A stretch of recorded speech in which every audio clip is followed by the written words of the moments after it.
بسم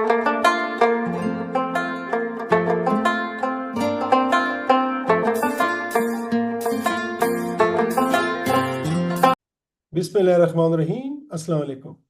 زم پروفیسر ډاکټر جاوید اقبال فاروقی او تاسو ګورئ زما یوټیوب چینل هیلث ایجوکیشن. آیا فیټي لیور علاج شته؟ آیا جګر دوباره نارمل کېدی شي؟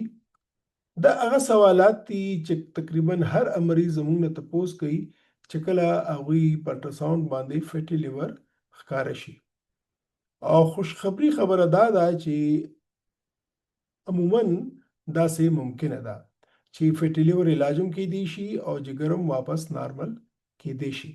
خو دې دپاره شرط دا دی چې په وخت باندې فیټي لیور یا جګر چربی تشخیص وشي او دا چې د دې چې کوم مریض ته پرهیز وایو یا لایف سټایل چینجز وایو هغه وکړي نو جګر یا خدا چې ټیکم شي او واپس نارمل کېدی شي.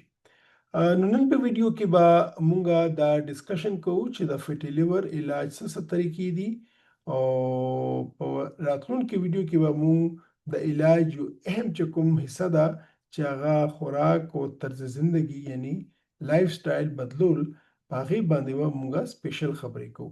نن به مونږ د دې علاج یو اوورال ډسکشن کوو چې د فیټي لیور ډیزیز علاج څه طریقو باندې کېدی شي. دا یاد وساتئ چې دا فیټي لیور علاج مقصد صرف جګر نه چربي لرې کول نه دي، یعنی غوړ لرې کول نه دي، بلکې دا چربی له وجې نه د غوړ له وجې نه چې په جګر باندې کوم سوزش راغلی هغه کمول دي، چې کوم نقصان شوی دی نور هغه نقصان نوره رسیدونه بندول دي چې نور نقصان ونی شي، او چې کوم نقصان شوی دی آیا که جګر مونږ هغې فنکشن واپس کړی شو یا د هغې بیا دوباره نارمل کړی شو نو د هغې طریقې دي. دا هم یاد وساتئ چې د فیټي لیور دپاره چې ته داسې څه ګولۍ یا جادو ګولۍ نشته چې بس یو ګولۍ ورکړه او هر قسم به چې څه وجه هم وي او څومره تکلیف هم شي هغه به ټیک شي. نه، داسې نه ده، بلکې د فیټي لیور ډیزیز علاج چې کوم دی دا د بیمارۍ وجه څه ده، شدت یې څومره دی او د مریض عموما صحت څنګه دی، په دې باندې د دې دارومدار دی.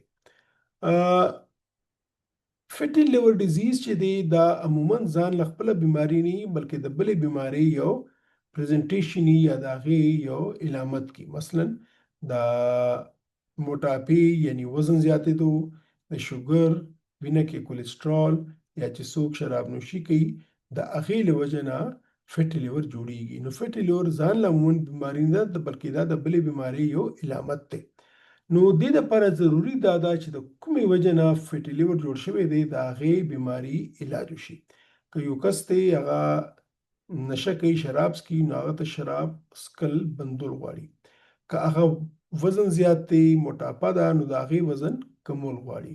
که د هغه شوګر دی یا کولیسټرول دی هغه وینه کې، نو د هغې علاج کول لازمي دي چې څومره پورې دا روټ کاز یا د دې جړه ختمه نشي دا فیټي لیور علاج ممکن نه دی.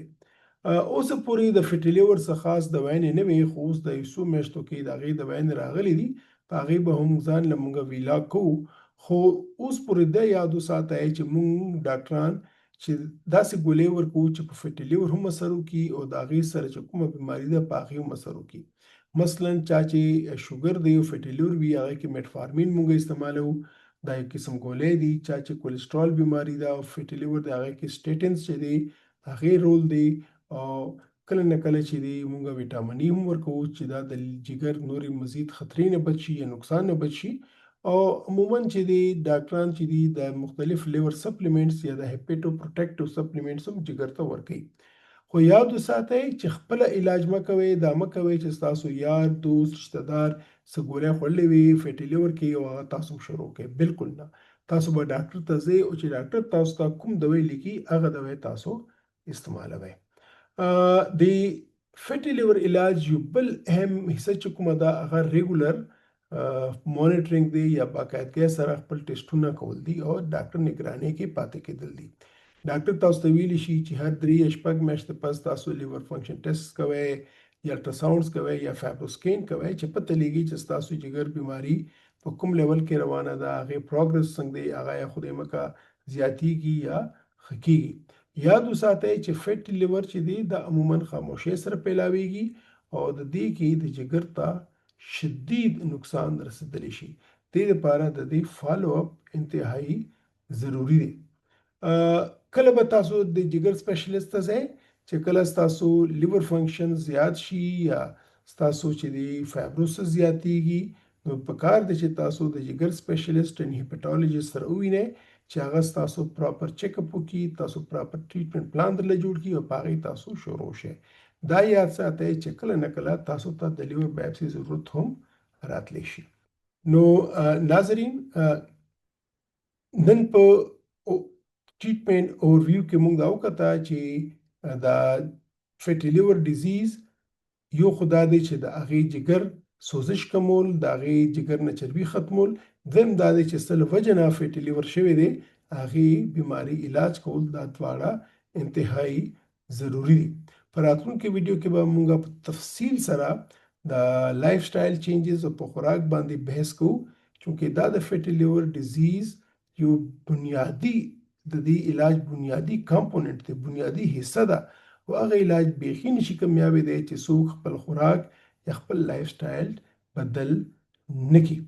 نو یاد ساتئ چې فیټي لیور ډیزیز کې امپورټنٹ دا دی چې په ټایم پته ولګي، په ټایم ته فالو اپ ساتئ او خپل لایف سټایل چینج کړئ، خپل خوراک چینج کړئ. د دې له وجې نه چې دی ستا فیټي لیور چې دی هغه ختمېدی شي او جګر واپس نارمل کېدی شي. نو ان شاء الله ملاویږو به په راتلونکي ویلاګ کې چې هغې کې به موږ د لایف سټایل او د خوراک متعلق خبرې کوو. او یاد وساتئ چې که فیټي لیور کې څه هم ونه کوي، تاسو لایف سټایل چینج کړئ، خپل خوراک چینج کړئ، نو ستاسو کامیابۍ سره خپل فیټي لیور بیماری کامیابی سره علاج کولی شي. اجازت غواړم تر بله ویډیو پورې ځان خیال وساتئ. خداحافظ.